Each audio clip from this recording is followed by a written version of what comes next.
সাদমান, আপনি জানতে চেয়েছেন আশুরার দিনের করণীয় বর্জনীয় সম্পর্কে জানতে চাই। নবী সাল্লাল্লাহু আলাইহি সাল্লাম আশুরার রোজার ফজিলত তালাশের জন্য, এই রোজার ফজিলত অন্বেষণের জন্য যত চেষ্টা করতেন, রমজানের ফরজ রোজার পরে অন্য কোনো নফল রোজার ব্যাপারে, নফল রোজার ফজিলত আহরণ করার ব্যাপারে এত বেশি চেষ্টা তিনি করতেন না বলে হাদিসে প্রমাণিত। রমজানের পরে সবচেয়ে উত্তম রোজা হলো আল্লাহর মাস মুহররম মাসের রোজা। কিন্তু আমাদের দেশে শতকরা ৯৯ জন মানুষ আশুরা বলতে জানে এটা হলো শোকের দিন। প্রিয় ভাইরা, আমাদের আর কয়েকদিন পরেই শুরু হতে যাচ্ছে মুহররম মাস, হিজরি বর্ষের প্রথম মাস। এই মাসটির বেশ কিছু তাৎপর্য আছে কোরআন এবং সুন্নাহর দৃষ্টিতে, এবং করণীয় আছে। পাশাপাশি এই মাস সম্পর্কে বেশ কিছু ভুল ধারণা আছে, বেশ কিছু কুসংস্কার আছে। সকল প্রশংসা আল্লাহ সুবহানাহু ওয়া তাআলার জন্য। দুরূদ এবং সালাম প্রিয় নবী মুহাম্মদ মুস্তাফা সাল্লাল্লাহু আলাইহি সাল্লামের প্রতি।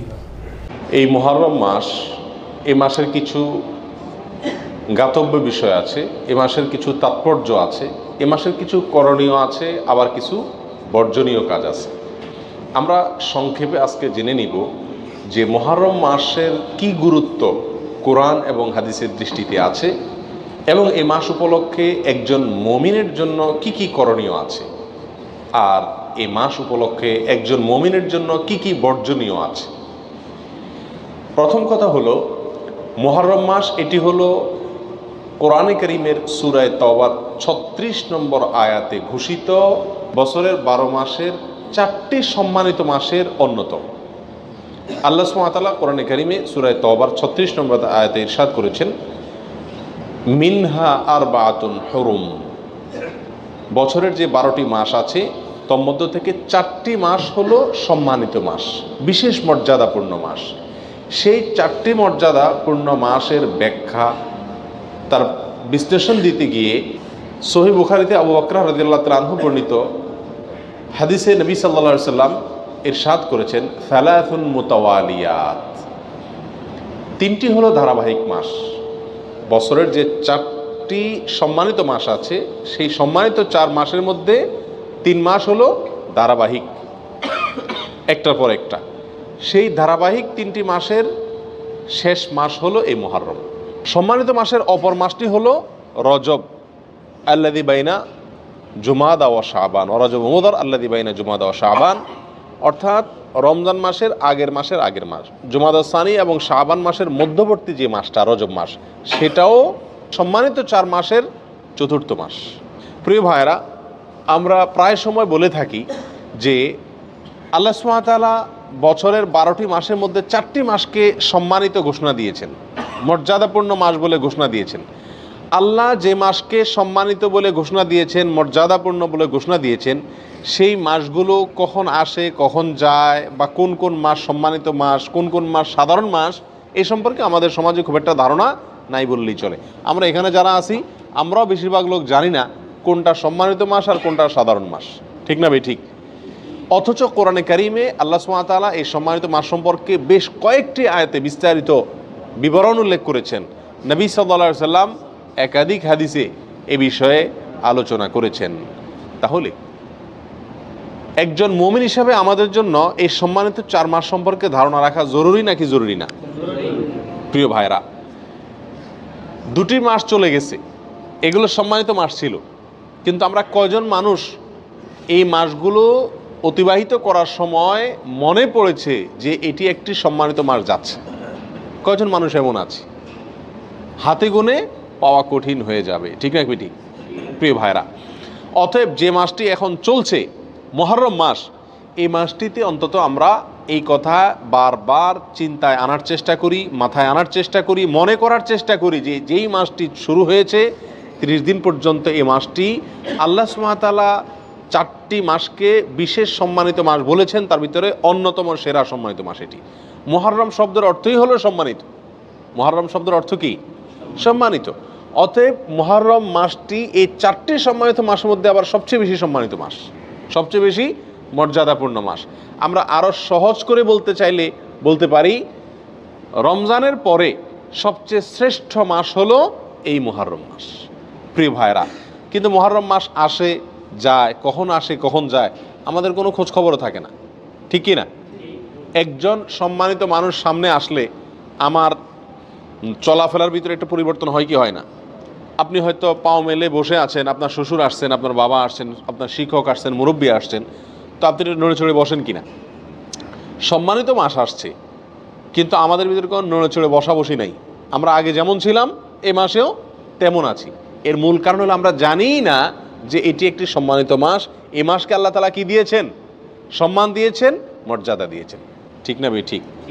প্রিয় ভাইরা, অতএব যে মাসটি শুরু হয়েছে এই মাসটি সম্মানিত মাস, এই কথাটি আমাদেরকে মনে রাখতে হবে, বারবার মনে আনতে হবে। সম্মানিত মাসের করণীয় কি?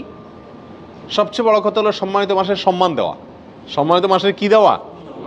সম্মানী মানুষকে যেরকম সম্মান দিতে হয়, আল্লাহ যেহেতু এই মাসকে সম্মানিত ঘোষণা করে দিয়েছেন, অতএব এই মাসকে সম্মান দেওয়া। এই মাসকে সম্মান আমরা কিভাবে দেব?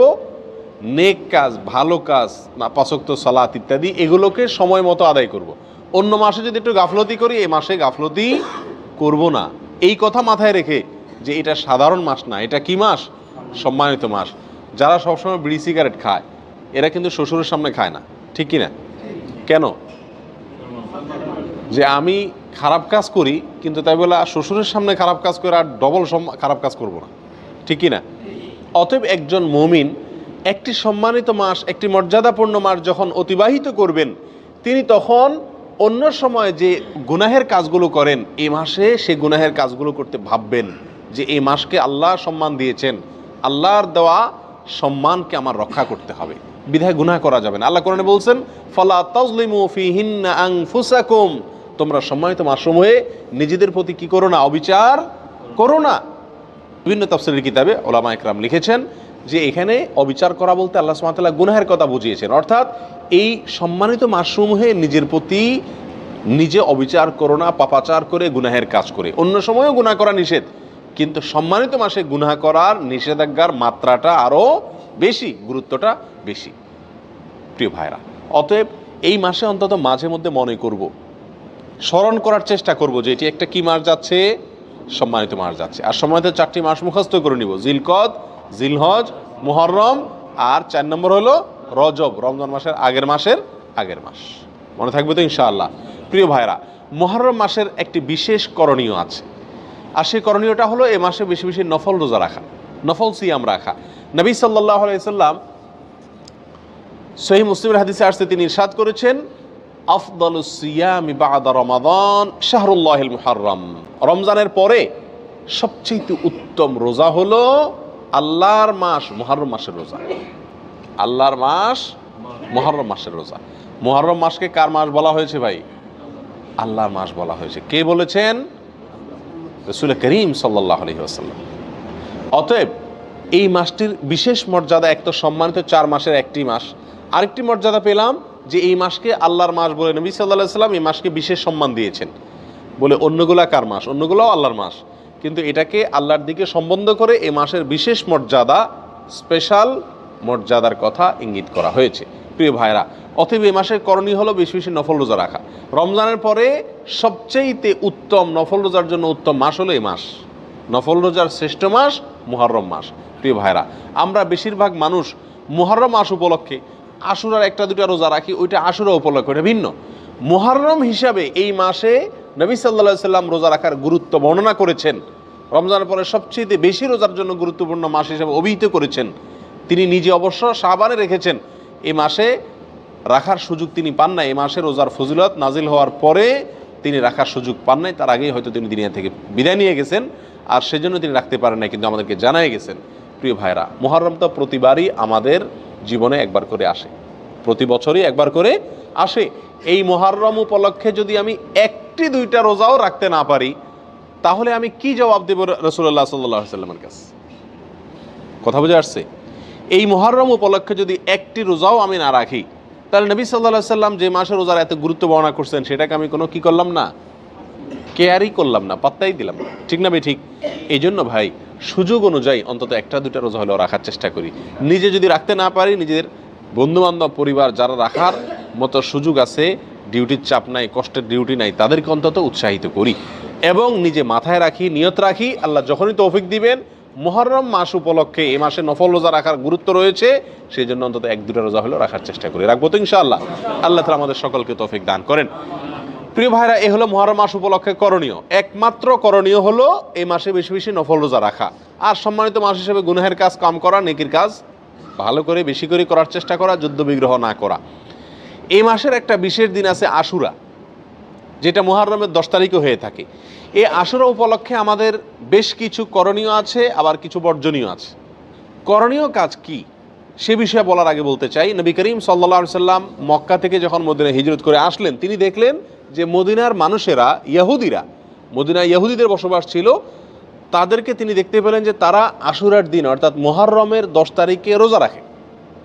তখন নবী করিম সাল্লাল্লাহু আলাইহি সাল্লাম তাদেরকে জিজ্ঞেস করলেন যে তোমরা এই দিনে রোজা রাখো কেন, রহস্য কি, কী কারণে রোজা রাখো?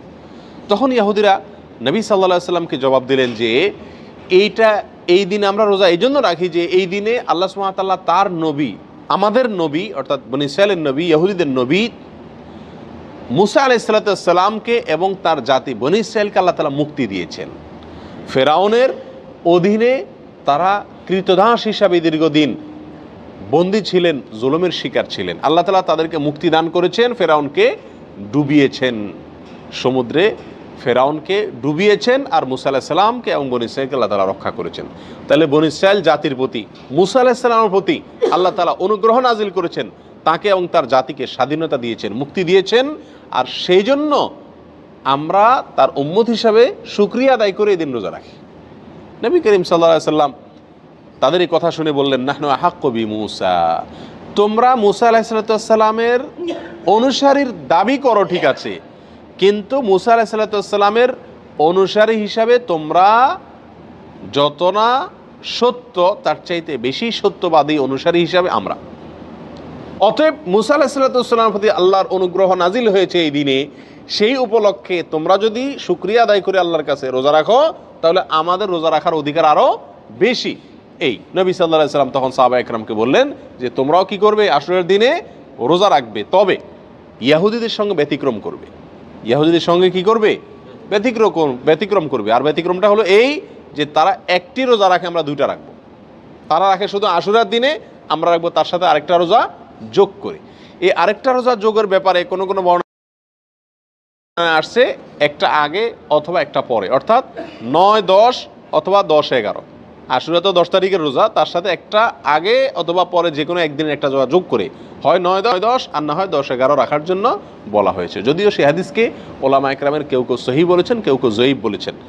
তবে নবী করিম সাল্লাল্লাহু আলাইহি ওয়াসাল্লাম তার মৃত্যুর আগের বছর বা তিনি তার মৃত্যুর বছর বলেছিলেন যে আল্লাহ যদি আমাকে আগামী বছর হায়াতের বাঁচিয়ে রাখেন, আমি যদি বেঁচে থাকি, তাহলে লা আসুমান্না তাসিআ ওয়াল আশিরা, তাহলে আমি আগামী বছর মুহররম আসলে, আশুরা আসলে 9 এবং 10 2 দিন রোজা রাখব। এই হাদিস থেকে বোঝা গেল নবী সাল্লাল্লাহু আলাইহি সাল্লামের আকাঙ্ক্ষা ছিল, তার নিয়ত ছিল, তার ইচ্ছা ছিল আশুরার সাথে আগের দিন রোজা মিলিয়ে রাখা, অর্থাৎ 9-10, 10-11 না। এই জন্য ওলামা একরাম বলেন সবচেয়ে উত্তম হলো আশুরা উপলক্ষে একজন মুমিনের জন্য 2টা রোজা রাখা। আর সেই 2টা রোজা হলো কোনটা? 9 এবং 10। কথা বুঝে আসছে? শুধু 10 তারিখের রোজা রাখা যাবে কিনা, যে 2টা রাখতে পারতেছে না সে কমপক্ষে একটা রাখতে পারবে কিনা, এ বিষয়ে ওলামা একরাম অনেকে বলেছেন এটা অনুচিত হবে, মাকরুহ হবে। কেন? কারণ হলো ইহুদিদের সাথে মিল হয়ে যায়, নবী সাল্লাল্লাহু আলাইহি ওয়াসাল্লাম ইহুদিদের থেকে ব্যতিক্রম করতে বলেছেন, সেজন্য একটা রাখা উচিত নয়। আর অন্যান্য ওলামা একরাম বলেন যে নাই মামার চাইতে কানা মামা ভালো, একেবারে 2টা যদি না রাখতে পারে কমপক্ষে একটা রাখলো। কথা বুঝে আসছে? তো যাই হোক, 2টা রাখা উত্তম, আর সেটা হলো 9 এবং 10। নবী সাল্লাল্লাহু আলাইহি সাল্লাম আশুরার রোজার ফজিলত তালাশের জন্য, এই রোজার ফজিলত অন্বেষণের জন্য যত চেষ্টা করতেন, রমজানের ফরজ রোজার পরে অন্য কোনো নফল রোজার ব্যাপারে, নফল রোজার ফজিলত আহরণ করার ব্যাপারে এত বেশি চেষ্টা তিনি করতেন না বলে হাদিসে প্রমাণিত। এক বর্ণনা আসছে, নবী সাল্লাল্লাহু আলাইহি সাল্লাম বলেছেন, আবু হুরায়রা রাদিয়াল্লাহু তাআলা বর্ণনা করছেন হাদিসটি, যে নবী সাল্লাল্লাহু আলাইহি সাল্লাম ইরশাদ করেছেন, সিয়ামু ইয়াউমি আশুরা আহতাসিবু আলাল্লাহি আন ইউকাফিরা সানাতাল্লাতী ক্বাবলা, আশুরার দিনে যদি কেউ রোজা রাখে, আল্লাহর প্রতি আমার ধারণা হলো আল্লাহ তাআলা তার পিছনের 1 বছরের গুনাহ মাফ করে দিবেন। ছোট ছোট যে অপরাধগুলো হয়ে থাকে এগুলো আল্লাহ তাআলা মাফ করে দিবেন যদি কেউ কি রাখে, আশুরার রোজা রাখে। প্রিয় ভাইয়েরা, এই রোজার এত বেশি গুরুত্ব যে মদিনাতে সাহাবা একরাম ফরজ রোজা ছাড়া অন্য কোন নফল রোজার জন্য নিজের শিশুদেরকে রোজা রাখাইতেন না, বা রাখাইতেন বলে জানা যায় না। কিন্তু আশুরার রোজা তাদের ছোট ছোট শিশুদেরকে দিয়ে রাখাইতেন, এবং শুধু রাখাইতেন তা নয়, বাচ্চারা যাতে রোজাটা রাখতে পারে, যাতে ক্ষুধার তাড়নায় ভেঙে না ফেলে, সেজন্য তাদেরকে খেলনা ইত্যাদি দিয়ে ভুলায় রাখতেন। এইসব কিছু থেকে আশুরার রোজার গুরুত্ব একজন মুমিনের কাছে পরিষ্কারভাবে ফুটে ওঠে। এই জন্য ভাই, মুহররমের 10 তারিখে আমরা কি রাখবো? ইনশাআল্লাহ রোজা রাখবো, আর তার সাথে 9 তারিখ মিলিয়ে রাখবো। বাংলাদেশে যারা আছেন তারা বাংলাদেশের আকাশে যেহেতু একদিন পরে চাঁদ দেখা যায় সৌদি আরবের পরে, আমাদের ভৌগোলিকভাবে আমাদের অবস্থানের কারণে একদিন পরে যেহেতু আমাদের আকাশে চাঁদ দেখা যায়, সেহেতু আমরা এদেশের একদিন পরেই সাধারণত কি রেখে থাকি? আপনার আশুরা রোজা রেখে থাকি। আল্লাহ তাআলা আমাদের সকলকে আমলটা করার তৌফিক দান করেন। প্রিয় ভাইরা, এই ঘটনা থেকে, এই আলোচনা থেকে আমরা জানতে পারলাম আশুরা এটা একটি বিজয়ের দিন। আশুরার দিনটা একটা কিসের দিন? বিজয়ের দিন, একটা মুক্তির দিন। কার মুক্তির দিন? মুসা আলাইহিস সালামের। কার বিজয়ের দিন? মুসা আলাইহিস সালাম এবং বনী ইসরাইলের। আল্লাহর একজন উলুল আজম নবী, একজন সিনিয়র একজন নবী মুসা আলাইহিস সালামের বিজয়ের দিন, তার প্রতি আল্লাহর রহম নাজিলের দিন, মুক্তির দিন, ঠিক কিনা? এবং সেই হিসাবে আমরা বলতে পারি এটা একটি মূলত সুখের দিন। একটি কিসের দিন? সুখের দিন। বিজয়ের দিন হিসাবে কি? সুখের দিন। আর এই জন্য তো শুকরিয়া আদায় করে রোজা রাখতে হয়। কিন্তু আমাদের দেশে শতকরা 99 জন মানুষ আশুরা বলতে জানে এটা হলো শোকের দিন, সুখের উল্টা শোকের দিন, ঠিক না ভাই? ঠিক। আমাদের দেশে মানুষ জানে আশুরা মানে কারবালার দিন। আশুরা মানে কিসের দিন ভাই? কারবালার দিন। আশুরা আসলে মানুষ জানে যে এই দিনে কারবালা একটা নির্মম হত্যাকাণ্ডের ঘটনা ঘটেছিল, এটা মানুষ জানে। কিন্তু এর পিছনের যে ইতিহাস, এর যে আরো গোড়ার ইতিহাস, এর যে মূল এবং আসল ইতিহাস, মুসা আলাইহিস সালামের বিজয়ের ঘটনা, সেটা আমাদের দেশে মানুষ কি করে না? জানে না। প্রিয় ভাইরা, এই দিনটিতে বিজয় হয়েছিল মুসা আলাইহিস সালামের, সেটি হলো এই দিনের মূল ঘটনা, আসল ঘটনা। আর সেই ঘটনাকে কেন্দ্র করেই নবী সাল্লাল্লাহু আলাইহি সাল্লাম রোজা রাখতে আমাদেরকে কি করেছেন? নির্দেশ করেছেন। সেটা আমাদের জন্য পালনীয়। কিন্তু একই দিনে ঘটনাচক্রে আরেকটি দুর্ঘটনাও ঘটে গিয়েছিল। একটি নির্মম, পৃথিবীর ইতিহাসের নির্মমতম হত্যাকাণ্ড ঘটে গিয়েছিল। নবী সাল্লাল্লাহু আলাইহি সাল্লামের অত্যন্ত প্রিয় দৌহিত্র হোসেন রাদিয়াল্লাহু তাআলা আনহুকে অত্যন্ত নির্মমভাবে হত্যা করা হয়েছিল কারবালায়। প্রিয় ভাইরা, এই কারণে আমাদের অনেক ভাইরা মনে করেন যে তাহলে এই দিনে আর সুখ পালন করা যাবে না, এই দিনে আর আল্লাহর প্রতি শুকরিয়া আদায় করে রোজা রাখা যাবে না। তাহলে কি করতে হবে? শোক পালন করতে হবে। এই ঘটনাকে বোঝানোর জন্য একটা ছোট এক্সাম্পল, ছোট একটি উপমা দিয়ে থাকি। সেটা হলো, ধরুন 16 ডিসেম্বর আমাদের বিজয় দিবস। বাংলাদেশে মানুষকে আল্লাহ তাআলা বিজয় দান করেছেন 16 ডিসেম্বরে। 16 ডিসেম্বরের বিজয় দিবস মানে খুশির দিন, আনন্দের দিন, শুকরিয়া আদায় করার দিন। এই দিনে ঘটনাচক্রে যদি বিজয়ের ঘটনার বহু বছর পরে যদি এই দিনে কোনো দুর্ঘটনা ঘটে, কোনো বন্যা, প্লাবনে হাজার হাজার মানুষ মারা যায়, তাহলে কি এই দিনটা বিজয় দিবস পরিবর্তন হয়ে শোকের দিবস হয়ে যাবে? কখনো হবে? এটা সম্ভব কোনো দিন? বড়জোর এরকম হতে পারে, বিজয় দিবসের আলোচনা বা বিজয় দিবসটা আসলেই ওই দুর্ঘটনার পর থেকে যতবার বিজয় দিবস আসবে, বিজয় দিবসে আলোচনা আসবে, তখন মানুষের মনে পড়বে, মানুষ স্মরণ করবে, বলবে যে এটি আমাদের বিজয় দিবস, খুশির দিবস হলেও দুঃখজনকভাবে এই দিনে একটি বিচ্ছিন্ন দুর্ঘটনাও ঘটে গিয়েছিল, ঠিক না ভাই? ঠিক। কিন্তু এই দিনের আসল ঘটনা বিজয়কে ভুলে গিয়ে শোক পালন করা, এটা কোনোদিন হবে? যৌক্তিক হবে? হবে না। অতএব কারবালার যে ঘটনা ঘটেছিল সেটাও 10 মুহররম ঘটেছিল, কিন্তু এই দিনে আসল যে ঘটনা ঘটেছে মুসা আলাইহিস সালামের বিজয়, সেটা কোনোদিন চাপা পড়ে যাওয়া এটা যুক্তিসঙ্গত নয়। বিধায় একজন মুমিন আশুরা আসলে সর্বপ্রথম তার মাথায় চলে যাবে কোন দিন? মুসা আলাইহিস সালামের বিজয়ের দিন। এরপরে পাশাপাশি একই দিনে যেহেতু আরেকটি নির্মম ঘটনা ঘটেছে, সেটাও তার মনে আসতে পারে। এবং সে উপলক্ষে হোসেন রাদিয়াল্লাহু তাআলা আনহু সহ তার পরিবারের সদস্যরা যারা নির্মমভাবে নিহত হয়েছিলেন, হত্যা করা হয়েছিল, তাদের জন্য আল্লাহ সুবহানাহু ওয়া তাআলার কাছে দোয়া করতে পারেন। যারা হত্যায় জড়িত ছিল তাদেরকে আল্লাহ সুবহানাহু ওয়া তাআলা পৃথিবীর ইতিহাসের নিকৃষ্টতম সাজা যেন তাদেরকে দেন, সেজন্য আল্লাহর কাছে আরজি পেশ করতে পারেন, কিন্তু তাই বলে আপনি কি করতে পারেন না, তাজিয়া মিছিল, শোক মিছিল এগুলো বের করতে পারেন না। কারণ ইসলাম 3 দিনে বেশি কোনো মৃত্যুতে, কোনো দুর্ঘটনায় শোক পালন করার সুযোগ, অনুমতি দেয় নাই। অতএব রাজনৈতিক আপনার বিভিন্ন দলগুলো তাদের শোক পালন করে থাকে বছরকে বছর, যুগ যুগ ধরে, সেটা ভিন্ন বিষয়। কিন্তু ইসলামী শরীয়তে কোনো মানুষের মৃত্যুর পরে 3 দিনের বেশি শোক পালন করার কোনো সুযোগ, অনুমোদন নাই প্রিয় ভাইরা। অতএব আশুরা উপলক্ষে প্রথম আমাদেরকে খেয়াল রাখতে হবে যে আমাদের ধারণাটাকে পরিবর্তন করতে হবে। এই দিনটি কারবালার দিন নয়, এই দিনটি হলো মুসা আলাইহিস সালামের বিজয়ের দিন, পাশাপাশি কারবালা ঘটনাও ঘটেছে। আল্লাহ তাআলা আমাদেরকে সঠিকটা বোঝার তৌফিক দান করেন।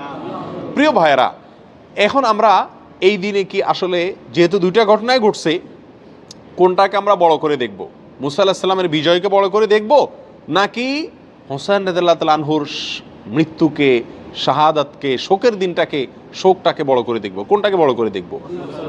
মুসা আলাইহিস সালামের বিজয়টাকে বড় করে দেখব। কেন? 2 কারণ। নাম্বার 1, মুসা আলাইহিস সালামের বিজয়ের খবর দিয়ে গেছেন মুহাম্মদ সাল্লাল্লাহু আলাইহি ওয়াসাল্লাম, এবং তিনি ওই বিজয় পালন করা, রোজা রেখে, রোজা রাখার মাধ্যমে সেই বিজয় পালন করার জন্য আমাদেরকে শিক্ষা দিয়ে গেছেন। ঠিক না ভাই? ঠিক। শুকরিয়া আদায় করার জন্য রোজা রাখার আদর্শ তিনি রেখে গেছেন। তার আদর্শ পরিবর্তন হওয়ার কোনো সুযোগ আছে? আল্লাহ সুবহানাহু ওয়া তাআলা বলেছেন, আল ইয়াউমা আকমালতু লাকুম দীনাকুম ওয়া আতমামতু আলাইকুম নিআমাতি ওয়া রাদিতু লাকুমুল ইসলামা দীনা। তোমাদের প্রতি আজ আমি ইসলামকে পরিপূর্ণ, আমার নিয়ামতকে পরিপূর্ণ করে দিয়েছি। ইসলামের মধ্যে নবী সাল্লাল্লাহু আলাইহি সাল্লামের ইন্তেকালের পরে, তার মৃত্যুর পরে আর কোনো জিনিস যোগ হওয়া অথবা বিয়োগ হওয়ার কোনো সুযোগ নাই।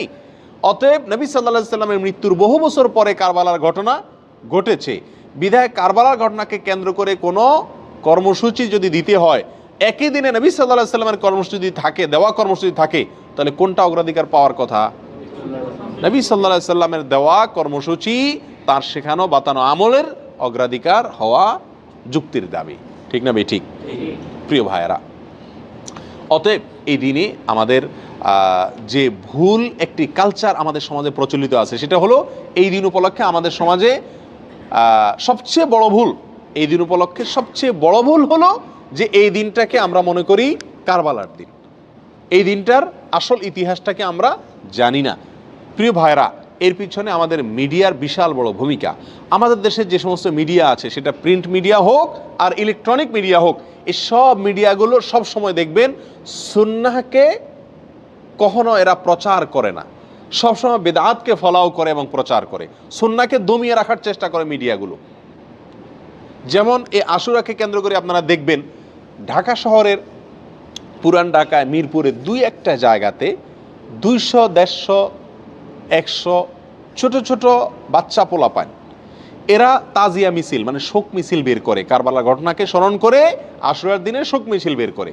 ওই মিছিলের ঘটনাকে, ওই মিছিলকে আপনার সারাদিন টেলিভিশন, রেডিও, পত্রপত্রিকায় ফলাও করে প্রকাশ করে, এবং ওই দিনের সংবাদের অন্যতম শিরোনাম থাকে সমস্ত মিডিয়াগুলোতে, আজ পবিত্র আশুরা।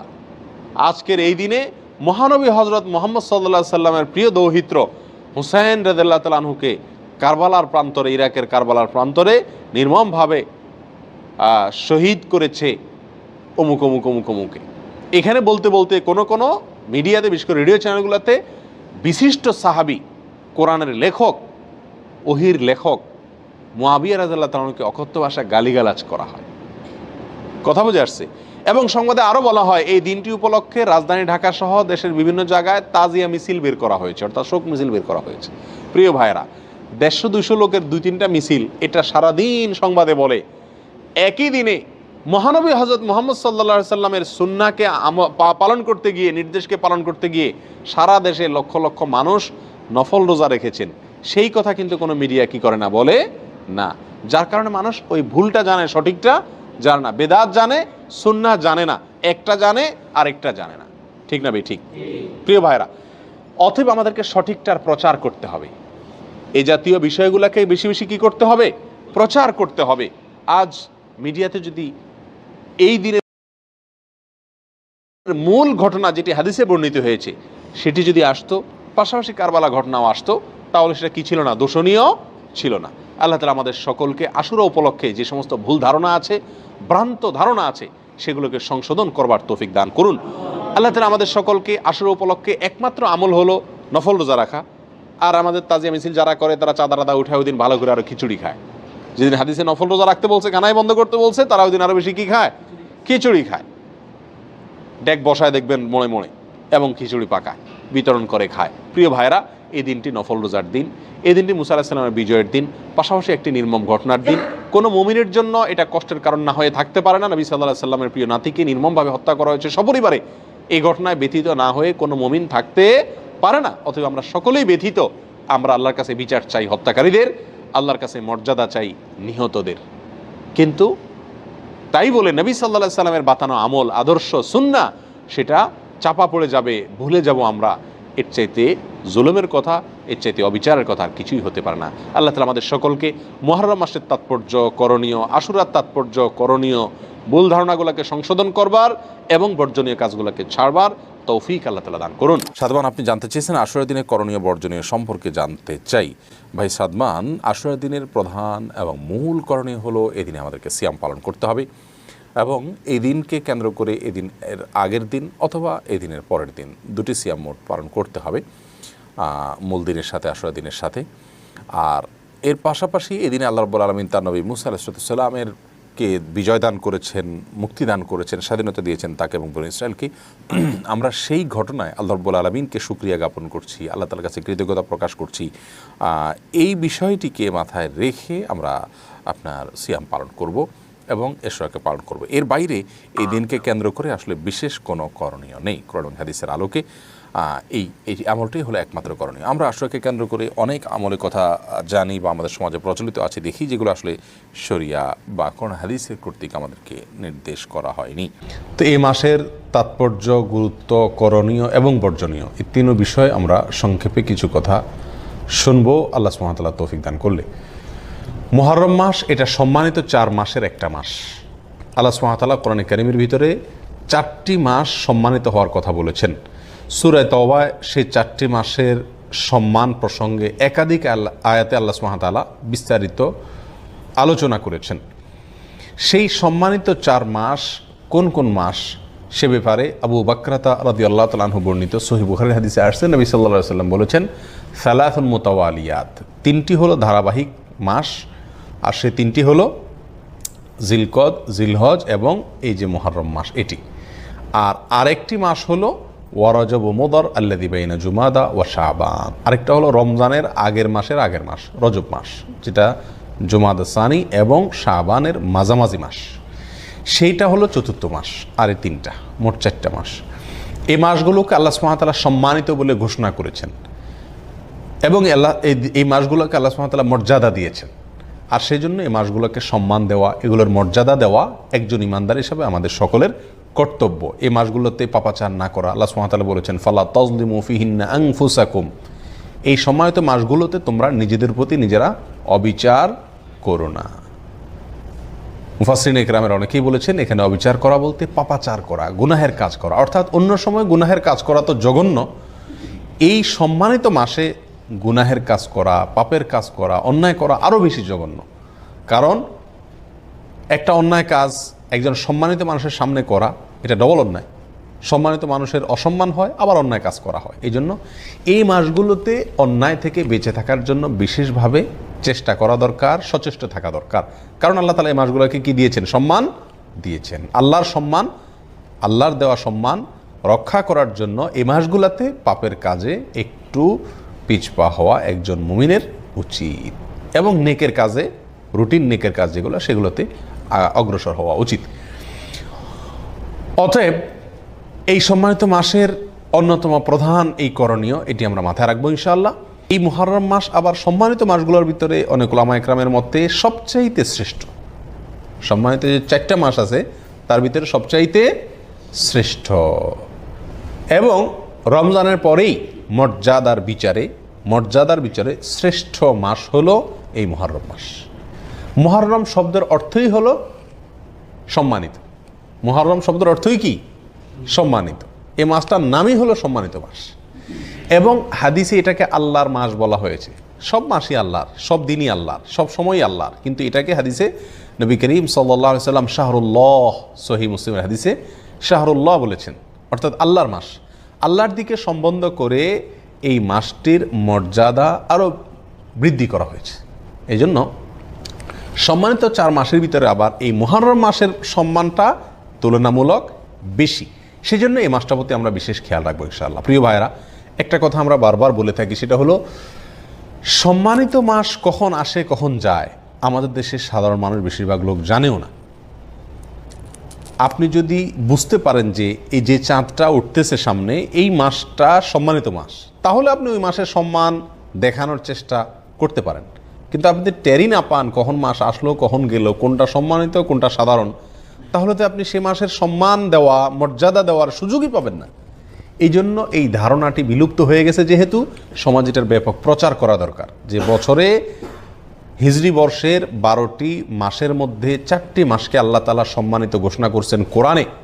খুচরা কোনো বিষয় কোরআনে থাকে না, এবং সেই সম্পর্কে আল্লাহ তাআলা বিশদ বিবরণ দিয়েছেন, সম্মান কিভাবে আমরা দেখাবো, অপপ্রচার করা যাবে না ইত্যাদি, যুদ্ধ বিগ্রহ করা যাবে না।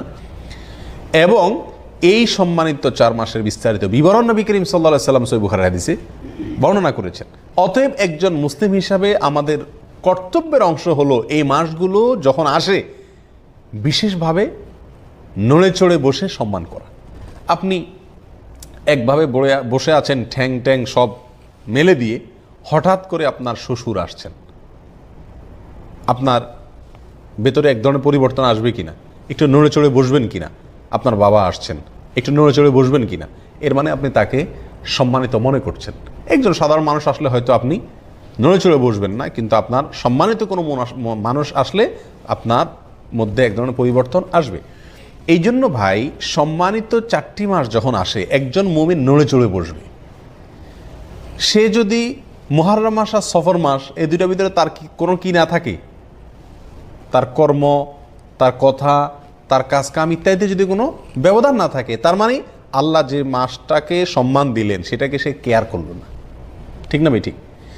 আর বর্তমান সমাজের প্রায় সমস্ত লোক, ইল্লা আমার রাহিমা রব্বি, হাতে গোনা কিছু লোক ছাড়া প্রায় সকল লোক, আমরা সম্মানিত মাস আর সাধারণ মাসের ভিতরে আমাদের তেমন কোনো পার্থক্য নাই, দৈনন্দিন রুটিনের ভিতরে তেমন কোনো পরিবর্তন নাই। এই জন্য ভাইরা, 2টা সম্মানিত মাস কিন্তু অলরেডি চলে গেছে, একটা জিলকদ, একটা জিলহজ। তো এই যে 2টি সম্মানিত মাস গেল, অন্য সব আমল আপনি বাদ দেন, এই 60 দিনের ভিতরে, এই 2 মাসের ভিতরে আপনার মাথায় কয়বার এই চিন্তাটা আসছে যে যে দিনটা যাচ্ছে, যে সময়টা যাচ্ছে, এটা আল্লাহ ঘোষিত সম্মানিত মাস? এই চিন্তাটা কয়বার আসছে? যারা নিয়মিত নামাজ রোজা করেন আলহামদুলিল্লাহ, তাদের ভিতরে আপনি খবর নিয়ে দেখেন, আপনি নিজেরটা নিজে চিন্তা করেন। এই জিলহজ মাস গেল, এই মাসে কোরবানির কথা বারবার মনে পড়ছে, কোরবানি করছেন, ভালো কথা, কিন্তু এই মাসটা সম্মানিত মাস, কোরবানির আগে পরের দিনগুলোও মর্যাদাপূর্ণ দিন, এই কথাটা অন্তত মাথায় আসছে। মর্যাদা, এটা মাথায় আসলেও তো এটার প্রতি বিশেষ সম্মান মন থেকে তৈরি হয়। ঠিক না ভাই? ঠিক। সেটাই বা আমাদের কতবার হয়েছে? এর উত্তরে আমার মনে হয় বেশিরভাগ লোক বলবেন যে একবারও হয়নি। কি বলেন? আপনাদের কয়জনের মনে পড়ছে যে এটা সম্মানিত মাস? বলেন। একজন পাওয়া গেছে। তো ভাইরা, সেই জন্য এই মাসটি সম্মানিত, এই মাসটি মর্যাদাপূর্ণ, এই ধারণাটি সমাজে ব্যাপকভাবে প্রচার করা দরকার। সামনের যে মাসটি আসছে সেটি এই সম্মানিত মাসের সিরিয়াল বাই 3টি মাসের শেষ মাস, আবার সেটা হলো মর্যাদার দিক থেকে সবচেয়ে সম্মানিত। বিধায় এই জিনিসগুলো আমরা কি রাখবো? ইনশাআল্লাহ মাথায় রাখবো। মুহররম মাসের একটা বিশেষ আমল আছে, বিশেষ গুরুত্ব আছে। সেটা কি? সহিহ মুসলিম হাদিসে আসছে, নবী করিম সাল্লাল্লাহু আলাইহি ওয়াসাল্লাম ইরশাদ করেছেন যে আফদালুস সিয়ামি বা'দা রমাদান শাহরুল্লাহিল মুহররম, রমজানের পরে সবচেয়ে উত্তম রোজার মাস হলো মুহররম মাস, আল্লাহর মাস মুহররম মাস। নবী সাল্লাল্লাহু আলাইহি ওয়াসাল্লাম এখানে কি বলেছেন? আল্লাহর মাস বলেছেন। রমজানের পরে সবচাইতে উত্তম, সম্মানিত, মর্যাদাপূর্ণ মাস হলো আল্লাহর মাস মুহররম মাস। অর্থাৎ রমজানের পরে নফল রোজার শ্রেষ্ঠ মাস, নফল রোজার শ্রেষ্ঠ মাস হলো মুহররম মাস। নবী সাল্লাল্লাহু আলাইহি ওয়াসাল্লাম যে মাসকে নফল রোজার জন্য সবচেয়ে শ্রেষ্ঠ বলেছেন, সেই মাসে আমরা আশুরার রোজা বাদ দেই, আশুরার একটা বিশেষ তাৎপর্য আছে। মাস হিসাবে মুহররম মাসে নফল রোজা রাখার তৌফিক কয়জন মানুষের হয় বলেন? খুবই কম। অন্তত 1-2টা রোজাও যদি আপনি সারা মাসে রাখেন এই নিয়তে যে নবী সাল্লাল্লাহু আলাইহি সাল্লাম এই মাসে বিশেষ নফল রোজা রাখতে বলেছেন, আমি সেটার উপর আমল করার জন্য তো 1-2টা রোজা রাখলাম, তবুও তো আপনি হাদিসটার উপরে কী করতে পারলেন? আমল করতে পারলেন। এই জন্য এই জিনিসটা খুব মাথায় রাখা দরকার, চেষ্টা করা দরকার ছুটির দিনগুলোতে বা যখন সুযোগ হয় এই মুহররম মাসে কিছু নফল রোজা রাখা। নবী করিম সাল্লাল্লাহু আলাইহি সাল্লাম রমজানের পরে এই মাসের নফল রোজাকে শ্রেষ্ঠ বলেছেন। অবশ্য আমাদের আয়েশা বর্ণিত অন্য হাদিসে আসছে নবী সাল্লাল্লাহু আলাইহি সাল্লাম রমজানের পরে সবচেয়ে বেশি রোজা রাখছেন শাবানে। তো উলামা ইকরাম বলেন এই মাসে যদি রোজা রাখা সবচেয়ে শ্রেষ্ঠ হয় তাহলে শাবানে তিনি বেশি কেন রাখলেন? এর উত্তর হলো যে এই মাসের শ্রেষ্ঠত্ব এবং এই মাসে রোজা রাখা যে উত্তম, এই কথা আল্লাহর পক্ষ থেকে যখন ওহী আসছে তার আগেই, তারপরে নবী সাল্লাল্লাহু আলাইহি সাল্লাম আর এই মাসে রোজা রাখার সুযোগ পান নাই, এটা শেষ মুহূর্তে আসছে জীবনে, তার আগে তিনি ইন্তেকাল করেছেন। তারপরে তার মানে শাবান হলো তৃতীয় শ্রেষ্ঠ নফল রোজার জন্য, রমজান ফার্স্ট, সেকেন্ড হলো মুহররম, এরপরে 3 নম্বর অবস্থান হলো কোন মাসের? শাবান মাসের। তো শাবান মাসে নবী সাল্লাল্লাহু আলাইহি সাল্লাম বেশি বেশি নফল রোজা রাখছেন কারণ তিনি সেটা আমলের সুযোগ পাইছেন, আর মুহররমেরটা তিনি বলছেন কিন্তু নিজে করার সুযোগ পান নাই, তার আগে ইন্তেকাল করেছেন। তাহলে আমরা তার এই নির্দেশনা অনুযায়ী মুহররম মাসে বেশি বেশি নফল রোজা রাখার চেষ্টা করবো ইনশাআল্লাহ। ঠিক আছে তো ভাই? এটা গেল মুহররম মাসের করণীয় প্রসঙ্গে। এই মাসে এই একটি মাত্র মূল করণীয়, বিশেষ সম্মানিত মাস হিসাবে যা যা তা তো আছেই, মুহররম মাস হিসাবে এই মাসের মূল করণীয় হলো এই মাসে বেশি বেশি কী রাখা? নফল রোজা রাখা।